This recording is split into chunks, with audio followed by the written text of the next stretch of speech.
Welcome to Hardheaded Podcast. We're excited that you've joined us as we have a conversation. We found that a good conversation allows us to share what's on our mind, whether current events, what's grinding our gears, or our pet peeves. It also allows us to share our top 3, a list of our favorite things on any given subject, most of which are highly opinionated. In closing, we share a good word. Solid friendships are encouraging. Even if we joke and give each other a hard time, our ultimate responsibility is to uplift each other. Our goal is that you'll feel like you're part of the conversation, like you were in the studio with us, and that you feel encouraged after tuning in to our podcast. It's time to join the conversation.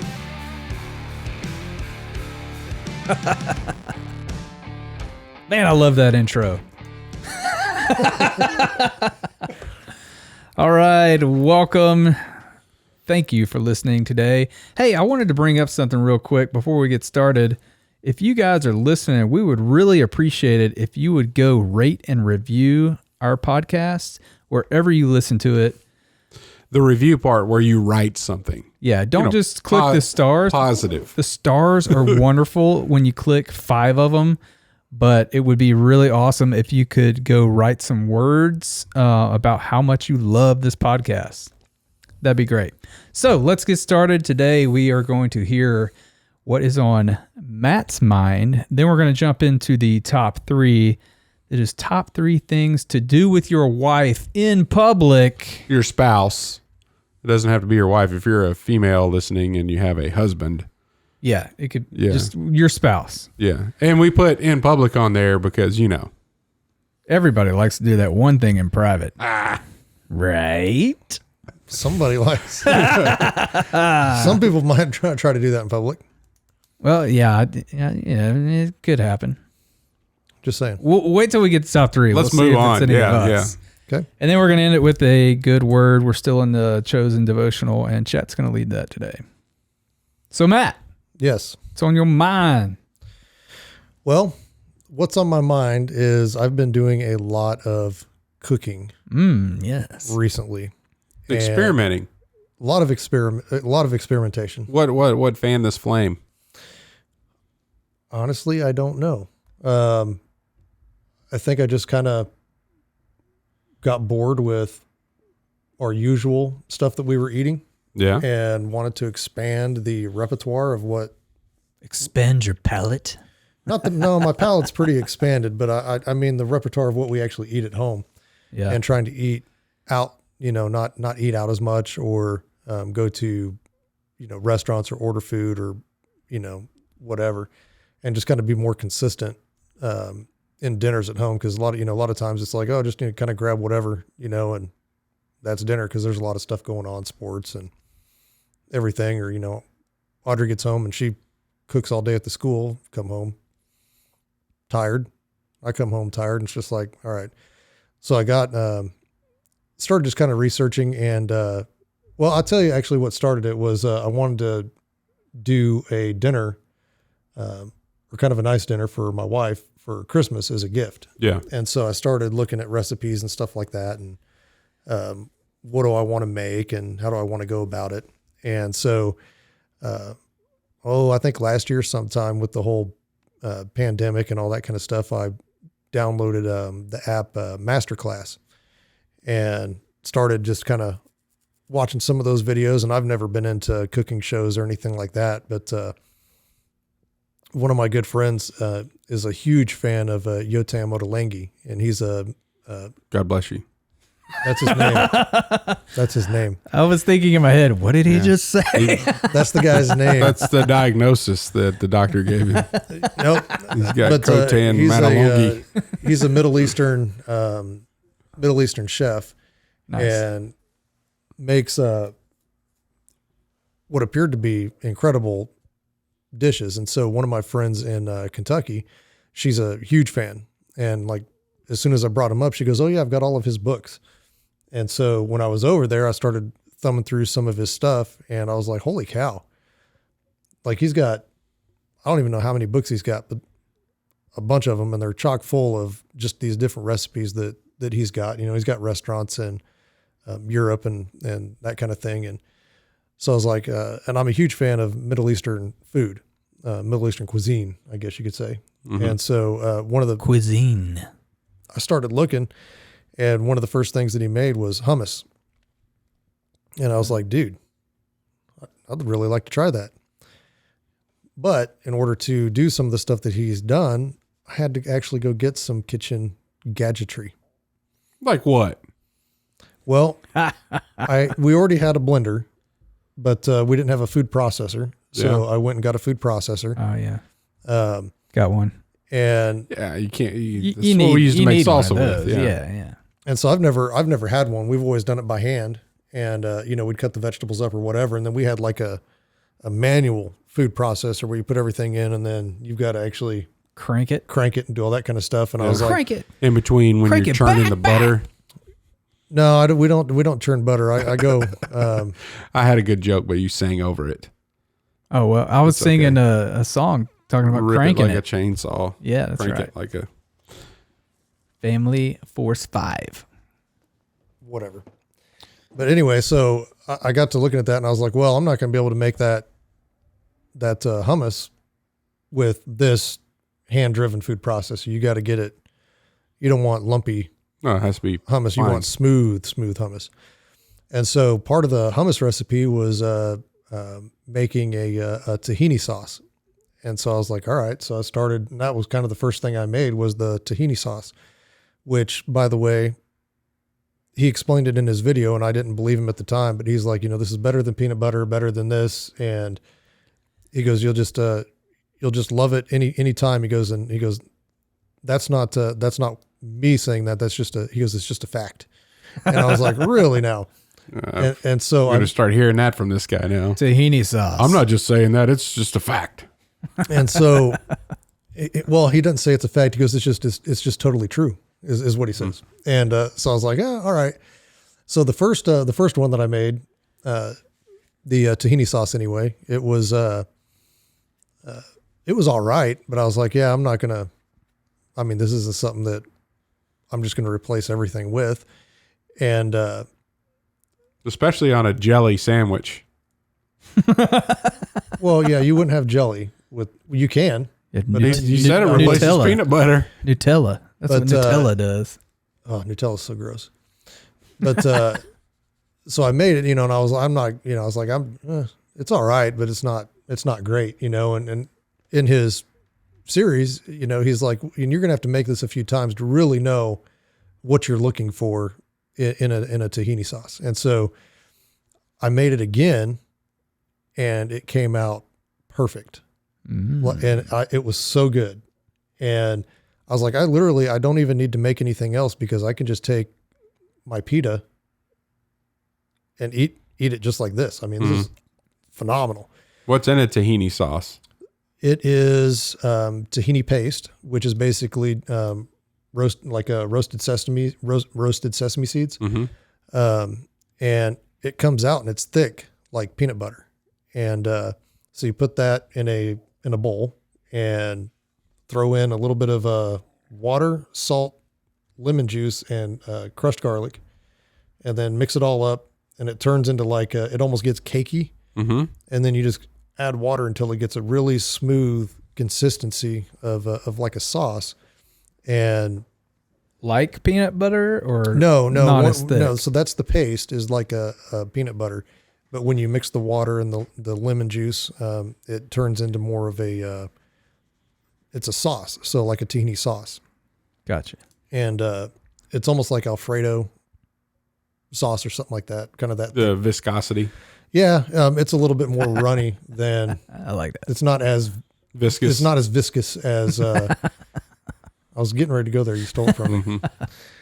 And, but anyway, super, super good. And so, I'd made the hummus as kind of a test for myself, I didn't use canned chickpeas. I did everything, from scratch. I used raw chickpeas, soaked them overnight with a little bit of baking soda, and then next day dumped it out and then boiled them with a little bit of baking soda, and then put those into the food processor and added all my ingredients, made the hummus. And then you actually use the tahini sauce over the top of the hummus because it keeps it from, adds a little bit of flavor, keeps a little bit of it from drying out.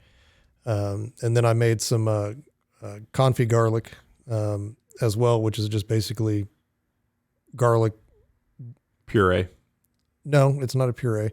It's garlic cloves that you Roast in olive oil, and then I add a little bit of thyme and a jalapeno into that to add some spice to the oil, and then you put that over the top to keep it from drying out. Which roasted garlic reminds me of the first time I went to Newt's. Oh yeah, we were down back visiting your folks or something, I hate that place. and the little bar there to get all your stuff. I was like, oh, roasted peanuts, So I just grabbed a spoon and put a few on my. And a little bit later, I just grabbed one and popped it in my mouth. And I'm like, nope, that's a roasted garlic clove. I just ate one whole. Like, whoa, Nice. that'll wake you up.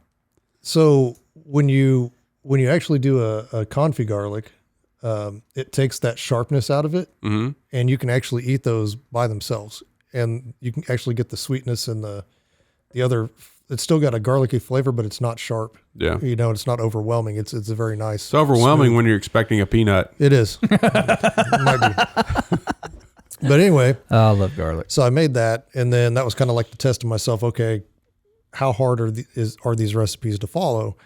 And then got further into it, and my wife likes eggplants, and I'd never even had one before. So for her Christmas present dinner, I made a carpaccio out of venison, which is just really thin sliced venison, and then you cook it, quote, in lime juice, and then add a little bit of oil and vinegar, balsamic vinegar, and as a appetizer, and then made the eggplant salad and salmon and prawns in a spicy tomato sauce for the main portion. And then I did a labna, which is basically just you take full fat plain Greek yogurt, and put it in a what do you call that? Like a colander. Strainer.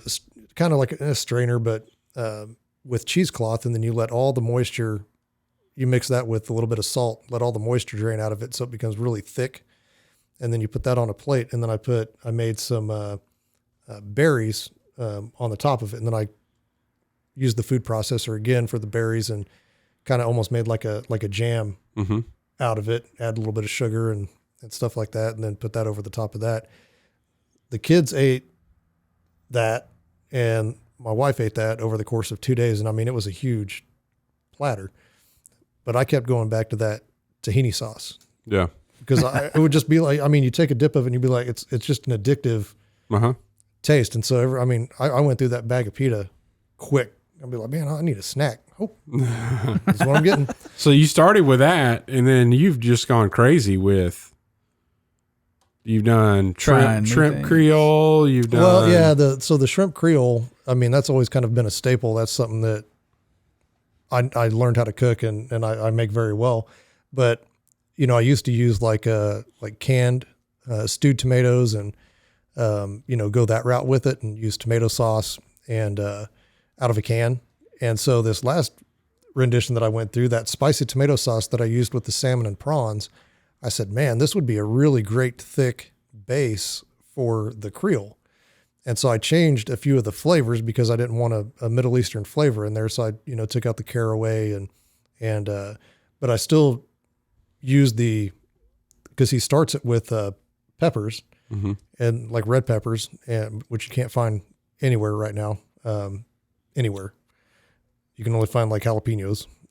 But cut those up, slice those real thin, put some oil and some garlic and mix all that up, and then add your tomatoes. And so I made my own like real tomato sauce with it, and then put everything in there get it going, and then add the shrimp, very last, and let it cook for a couple of minutes because it cooks real quick. Yeah. And then, serve that over rice, and super good. I mean, that transformed that dish. It was awesome. What's next? Well, the Mr. Chef. next thing that I did was Chef Amos was actually it's called Goin shrimp. And for the uncultured out there, shrimp curry. But in my sorry, listeners that use the term curry. In my pursuit of culinary perfection, no, your pursuit of snooty. Whatever. Yeah, it's important to know the terms, and I don't want. You're drinking with your pinky up now. No, not yet. Now he's Chef Sweet Pea. Yeah, Chef Sweet Pea. I do that with my coffee now, though, because I have my fancy coffee machine. But and I actually learned from watching some of these videos. So I went through all of Ottolenghi's masterclass, Yeah. and I've watched it, every one of them probably 5 or 6 times, just because he's so passionate about what he's making. It's fun to watch. And I remember back in the day, there'd be a cooking show on, be a boop, Yeah. boop, change the channel, boop, change the channel. What are we watching? Why are we doing that? Nope, change the channel. And now I'm the one looking at him like, man, I love watching them. that's awesome. I don't like the cooking competition shows because The only one I like is MasterChef. I don't even know if it's on anymore, but yeah, I don't know. I quit watching it around COVID, but we watched every season up until then. It was great. And I never really got into those either, except recently I've been watching a lot of Gordon Ramsay stuff because I've gained some respect for the guy as far as doing what he does. He actually went out and killed some animals and prepares them. And I was like, all right, I figured he would be dang near vegetarian, because I didn't know anything about him, and he's absolutely not, and he doesn't care. He's not. He really doesn't care what anybody thinks, like does not care At all. and goes out. He's very vocal about it too. Yeah. And so I started watching some of his stuff, and then he's actually got a couple of classes on Masterclass. But there was another one, and she was How to use the F-bomb in a kitchen. No, that's his show. That's his show now. F-bomb kitchen or whatever. Hell's Kitchen. That one gets there, but his tirades on some people are pretty funny. Yeah. But because we're talking about food, and he's like, we're going to war, the people out there are the enemy, and we've got to get them fed and get them out. And, but anyway, so I was looking at some of the Indian, cooking, and she was talking about curry and how curry is actually a British term. It's not an Indian term. And so, in India, they have a bunch of different names for all these dishes, but when the British came, they're the ones that kind of coined it curry. And so that's where the name came from. But when she's describing a dish, it's the going shrimp or this dish, and where it may be shrimp curry or this type of, but she goes, all these places have their own dishes, but I guess they could all be considered curry. And so for this class, I'm going to call it curry, even though it's not curry, Mm-hmm. So that's where that came from. So I made her going shrimp, and super good. Now my wife was kind of on the fence about it. She was like, I don't know. And my kids were like 10 out of 10. And Yeah. I was like, it's really good. I go, cause it's spicy, but it's not the kind of spicy that's evil.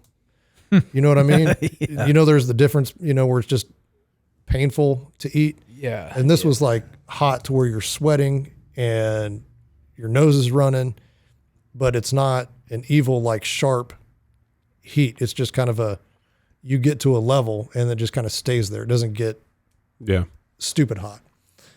And so just kind of been expanding my knowledge recently and learning a bunch of different dishes and opening stuff like that up. And then Chet argued with me today about ranch, because I made a jalapeno.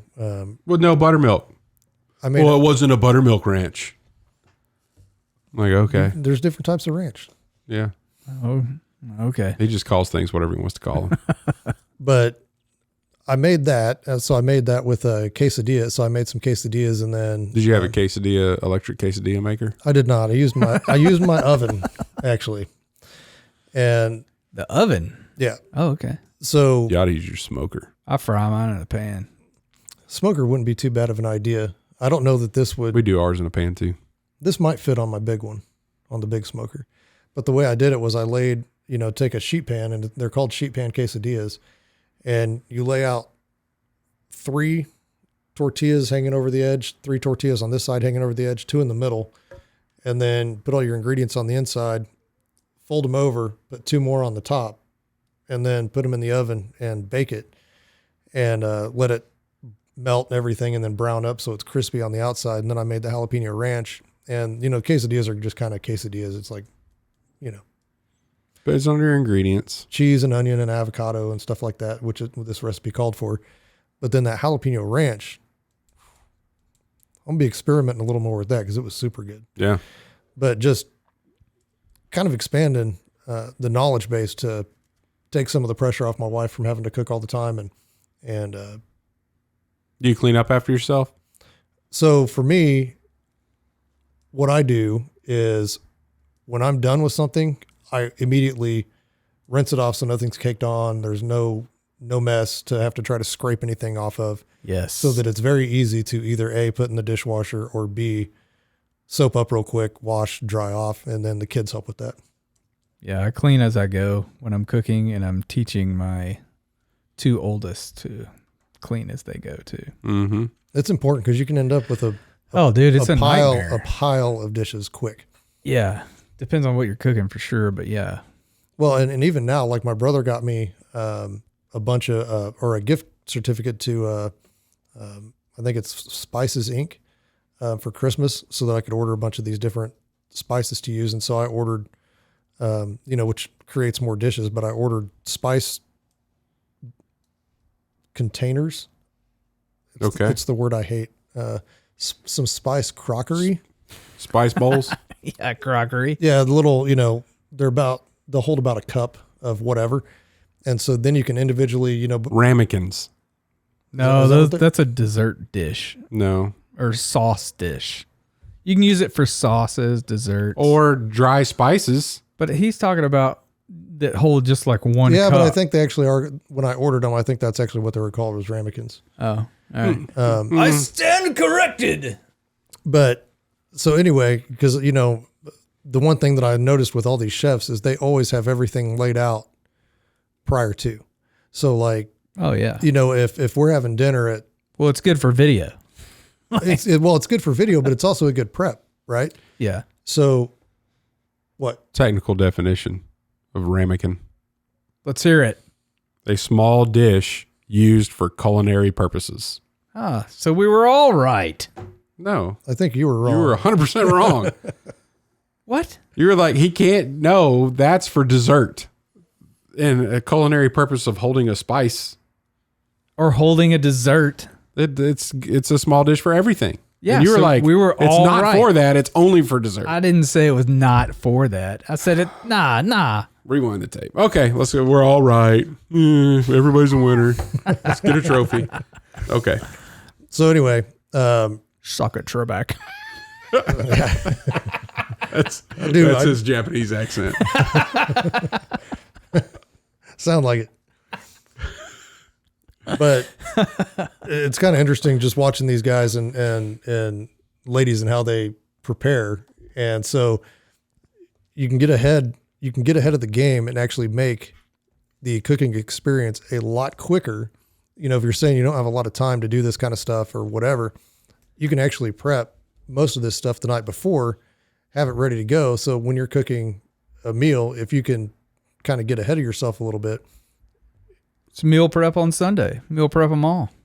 Well, you can't do that with a lot of this stuff, but It ruins the experience for me. Like a cooking experience is like doing it all. I would be willing to bet that all those chefs on all those videos that you watch don't prep the way they do for their videos. They don't prep for their videos at all. They have other people that do that. Well, true, but I'm just saying. well, all I'm saying is it makes the actual process when you're cooking so much cleaner and so much faster.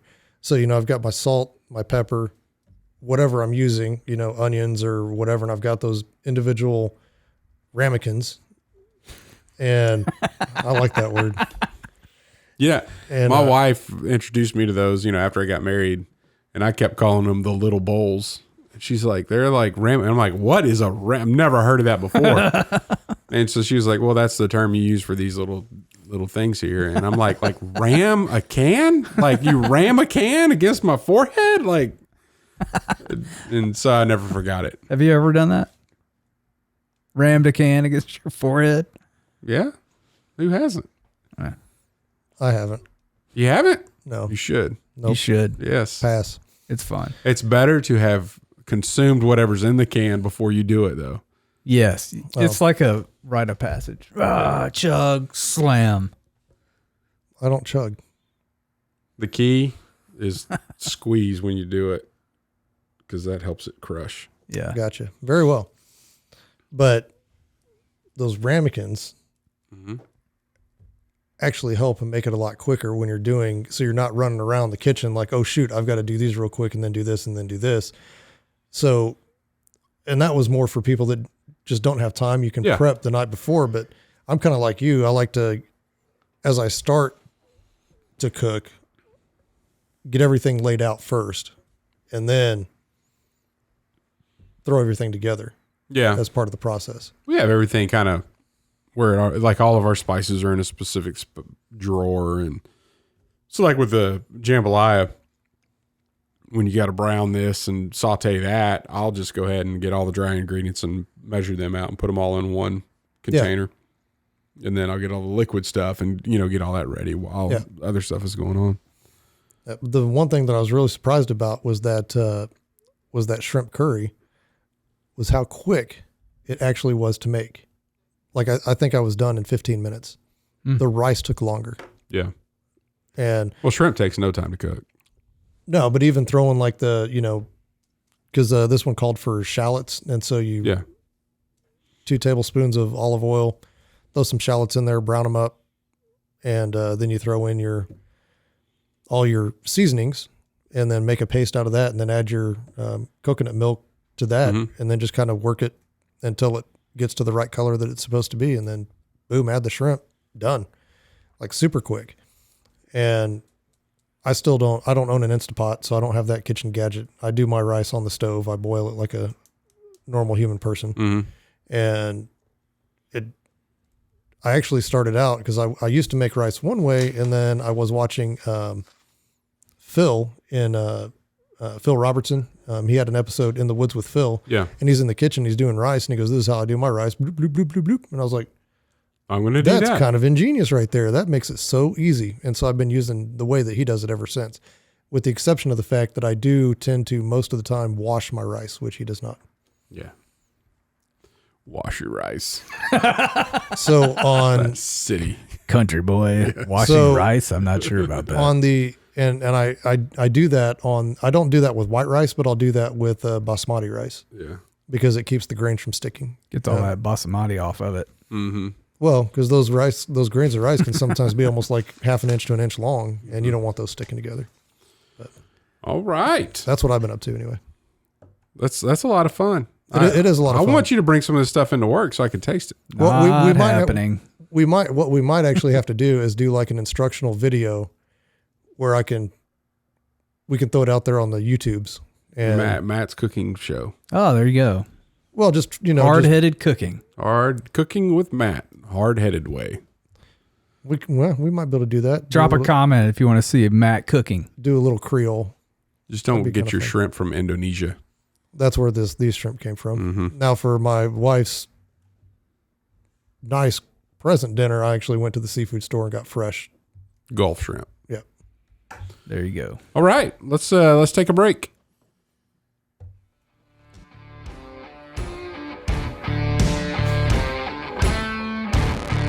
(1783) The First Victory. Victorious in war, this year sees America earn her independence. At Admiral's Pennant, we celebrate victories at the end of war. 1783 is the first of many such celebrations in our nation's history. This is an elegantly refined blend of sandalwood, cedar, and tea tree.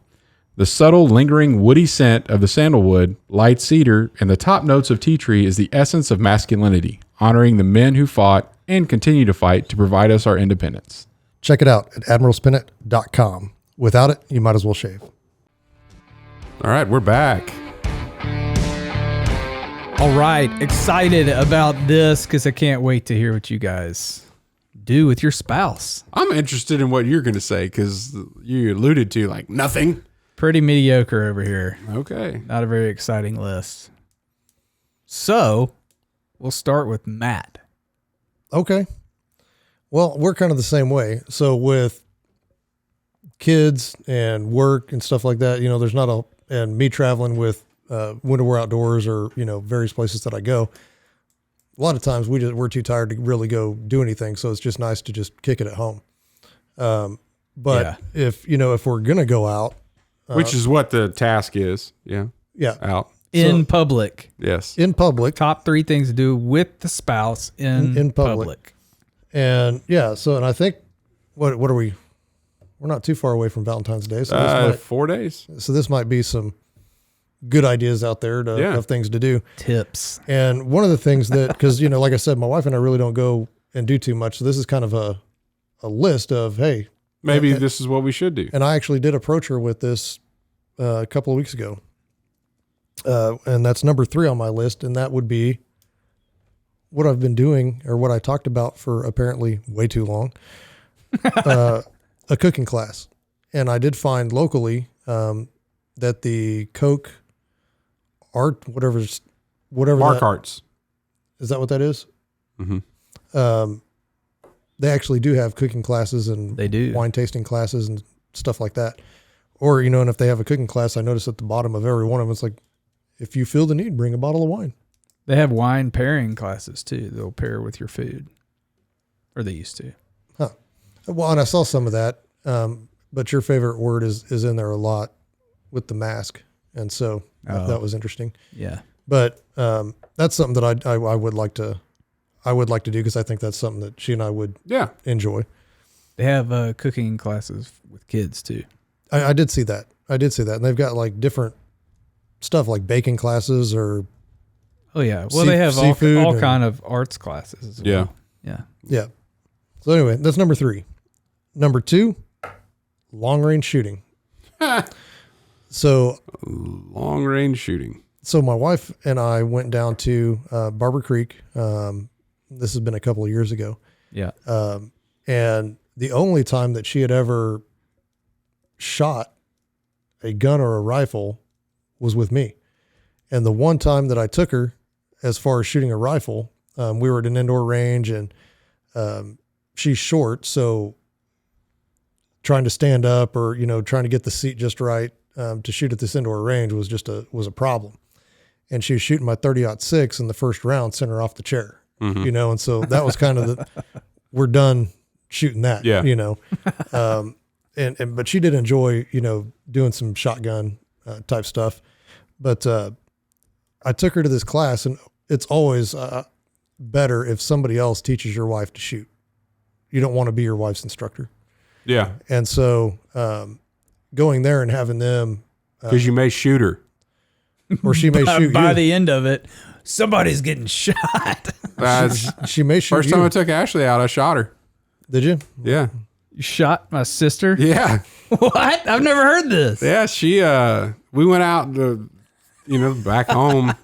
We were dating, and like, hey, could take her out and ride the 3-wheeler and, bring the gun and whatever else. And so we're out there, messing around, driving to, having a good time. And I think I had my single 6 or my dad's, and like, hey, we'll just shoot some of this, there's something there. I remember it being plastic, and so I'm like, hey, this is how loud it is. And well, my dad had rat shot in it, and man, I hit that, whatever it was, and it just completely straight up ricocheted right back.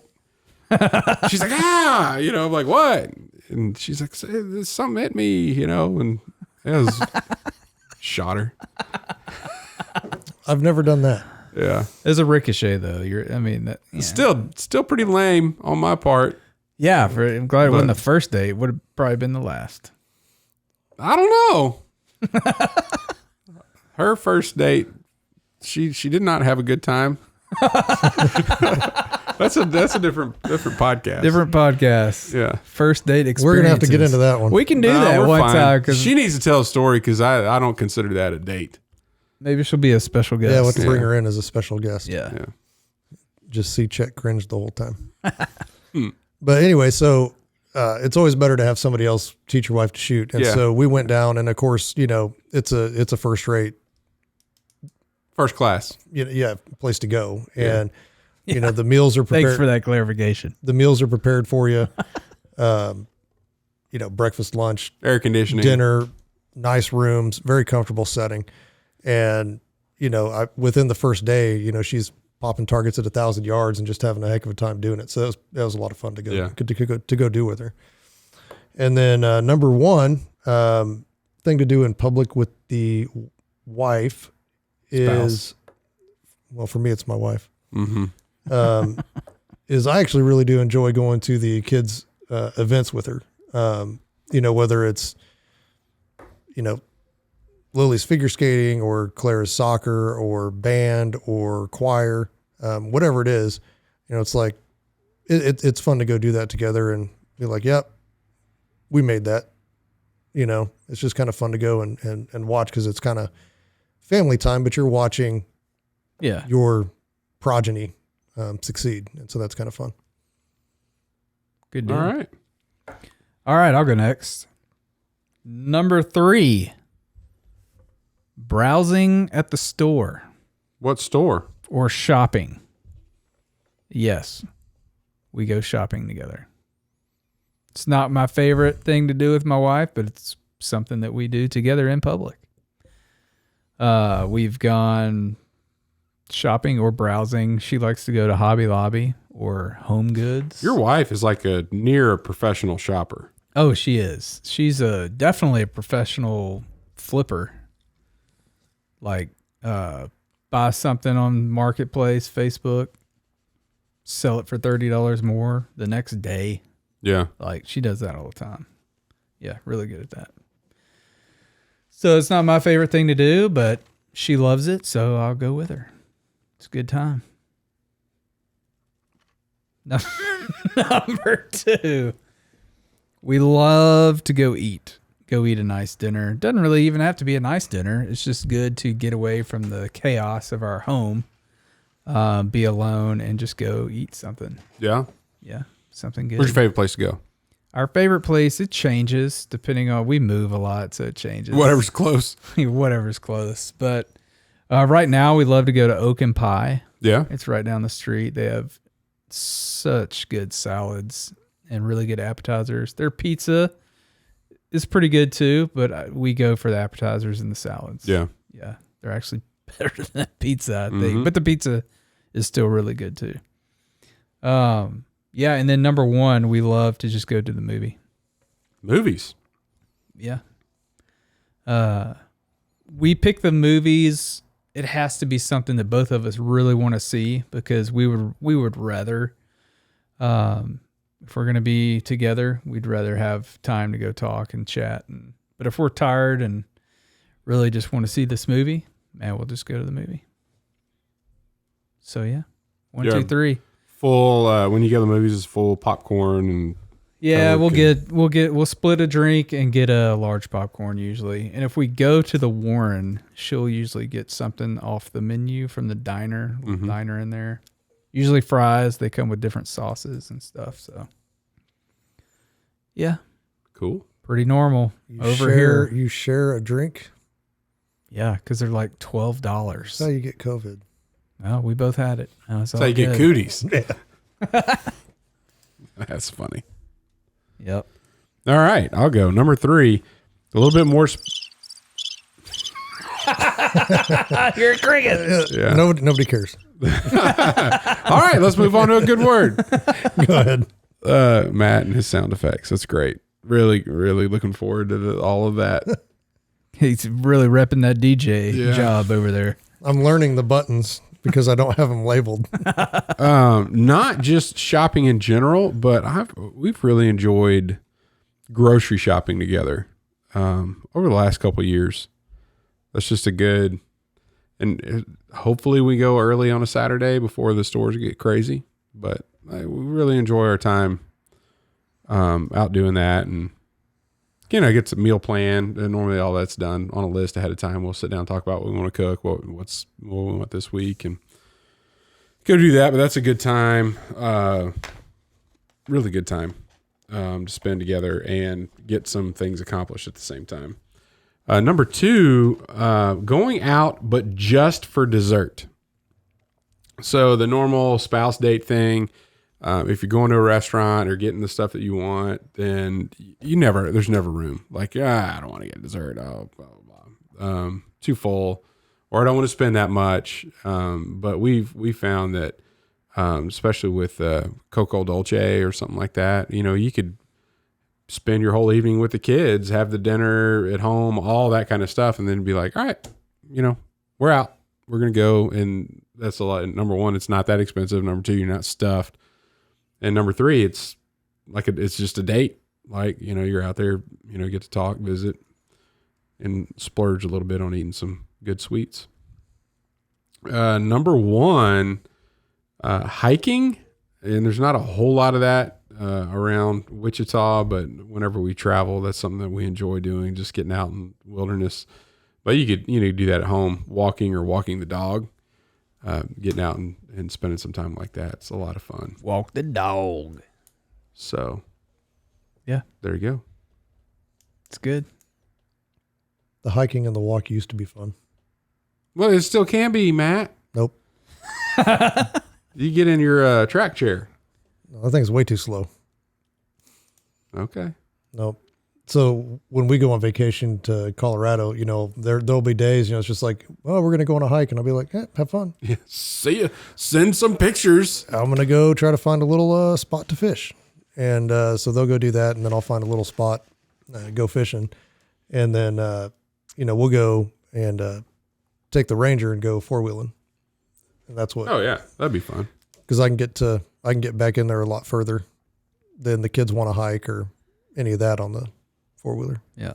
Get up to some snow and do some summer sledding. Nice. All right. Well, if you like to do something different than we like to do with your spouse, drop a comment. Let us know. We'd love to hear from you. And now Chet's going to bring us a good word. All right. The word end game. End game. I guess that's all one word if you put it really close together. That's what they did in the book. Is this from Marvel or The Chosen? It's The Chosen. Oh, okay. Book 2. End game. Coming from Matthew chapter 4, verses 23 and 24, Jesus went throughout all Galilee, teaching in their synagogues and proclaiming the gospel of the kingdom and healing every disease and every affliction among the people. So his fame spread throughout all of Syria, and they brought him all the sick, those afflicted with various diseases and pains, those oppressed by demons, those having seizures and paralytics, and he healed them. Pretty amazing. We kind of talked about earlier that, I think it was just the last week, spending time alone that Jesus did that. And you could kind of see some of the stuff that he had taken on, and I just never, we talked about even the guy that was sitting at the pool for 38 years, and it just talked about him, like Jesus healed that person. But in this case, everybody that can bring somebody with any kind of ailment to Jesus, Jesus healed them. And he did that throughout all Galilee. And then you got to ask, why? Because we also know that we're all going to suffer, and he's not going to remove all of our suffering. Right. So what was the purpose of going around and healing people? Well, if you think about it, it's right there in the first part of what I read, that he went throughout all Galilee proclaiming the gospel to everyone. What better way to get people interested in what you have to say than by meeting their needs or meeting someone else's needs? Like, I got a cousin, I got somebody that's hurting or that's lame, that's blind, and I heard this guy can heal him. Let's go find out what's up. Let's go. And I think that's a fantastic story. Not fictional, but a way that we as believers should be behaving in a way that we're meeting people's needs to allow us an opportunity to share the gospel. Yep. And Jesus demonstrated that here. And the meeting the needs part was hard work. as far as everywhere he went, there were people that were probably just begging, hey, I need some help. I need some help here. And his crowd that was following was just getting bigger and bigger and bigger because of all this stuff that he was doing. I think it's also neat. So that's one thing, the primary, there's only two things here. Thank goodness. But the primary thing that he was doing was sharing the gospel. The secondary thing he was doing was meeting people's needs and healing them. If you look, for us, we know that we're going to suffer. We know that there's going to be things that are not good. Excuse me. That are happening. But if you look at, for those that believe in Jesus in Revelation 21, 3 and 4, this is basically talking about what we have coming for us. It says, and I heard a loud voice from the throne saying, look, God's dwelling place is now among the people, and he will dwell with them. They will be his people, and God himself will be with them and be their God. He will wipe every tear from their eyes. There will be no more death or mourning or crying or pain, for the old order of things has passed away. But that's going to show that he can heal physical ailments that you may have, and Jesus did that while he was on his ministry, in a way to find people or people to come to him so he could share the gospel with them. But at the same time, the pain and suffering that we have today is still only temporary, and that ultimately, from an eternal perspective, he's going to heal everything that could be wrong with us, and that we will be in his presence forever. And I like that, how that verse 4 ends in Revelation 21, for the old order of things has passed away. So what we know today and how things can go wrong, and how we have loved ones that go through so much suffering and so much pain and end of life kind of things, that's the old order, and it will pass away. And when ultimately Jesus comes back and we're with him forever, it's not going to be anything like what we have today. Yeah. So something to look forward to. A lot of hope there. It's kind of, you think about it too. Because there's this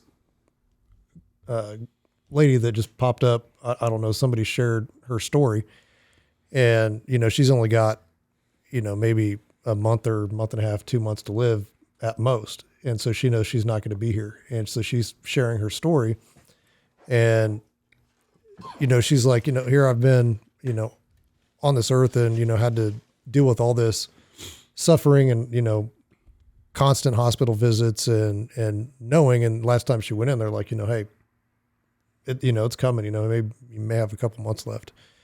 And, and she kind of is using her story to bring people to Jesus. And if you read what she's saying, she's literally looking forward to going. And she goes, I'm not going to, there's not going to be a hole, in my heart where I'm going, but the people that I leave, there's going to be a small, right, people that miss me.